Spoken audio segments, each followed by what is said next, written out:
I'm Brian with Fred's Tents, one of the sales reps, and I'm here today with Peter McVey. Just got done watching a staking demonstration and wanted to find out from Peter, why are you so passionate? Why are you so gung-ho about changing the industry and making sure that everyone is doing things properly? Well, my answer to that is twofold. One is very selfish. If I can get all of my people to install tents correctly and stake them correctly, theoretically, I should have a better insurance rate. By not losing tents, by not having injuries or deaths involved with my tents, my insurance rate should stay steady. So that's the selfish side of it. The other side of it is, if I can do that with my people, why can't I do that with an industry as a whole?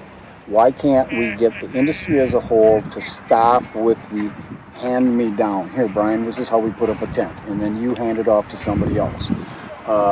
If we can get people to be educated and learn about the things that we're doing, the things that we're doing right, the things that we're doing wrong, and change a little bit, the industry as a whole becomes less of a carny and more of a legitimate industry, if you will. So those are the real two reasons that I really am passionate about the whole tent installation, the whole staking thing, why I spend, I don't know, what did we spend, an hour and 3/4 on stakes, just to show people exactly the way it should be done. Where do you see things going in the near future and then, say, 5 years down the road?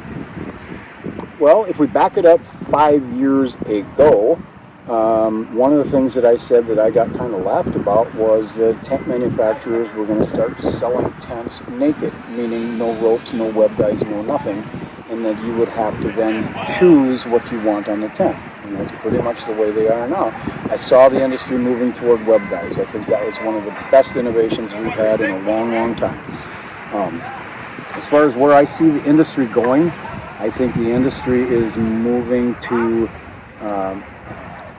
more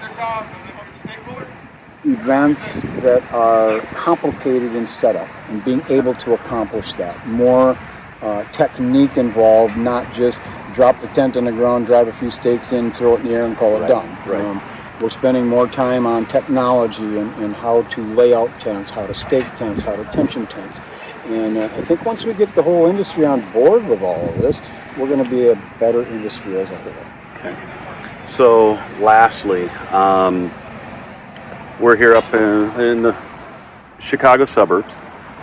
You've done staking demonstrations all over the country, I do believe. What are you finding different in a lot of the soil conditions? You know, across this country, I'm not finding a whole lot of difference. Okay.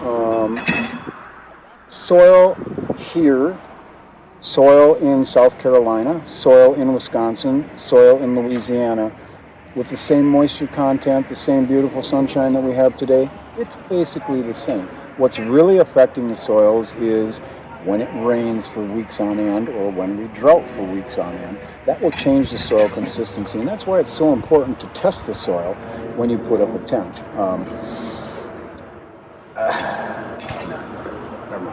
It's okay. So, lastly, any parting words for rental companies that are out there trying to do things right? What would you recommend to them? Well, the big thing around our shop is size matters, and that's talking about the length and the diameter of stakes. Size does matter. Get rid of your substandard equipment. Take a look at all of your equipment. Take a look at your web guides. How old are they? How nicked up are they? And I know, it's COVID time. I'm not going to stand here and go reinvest in your company because we're all struggling to pay our bills. But once this is over and we're back to that new normal, take a look at your operation. Take a look at the quality of your equipment and the quality of your education.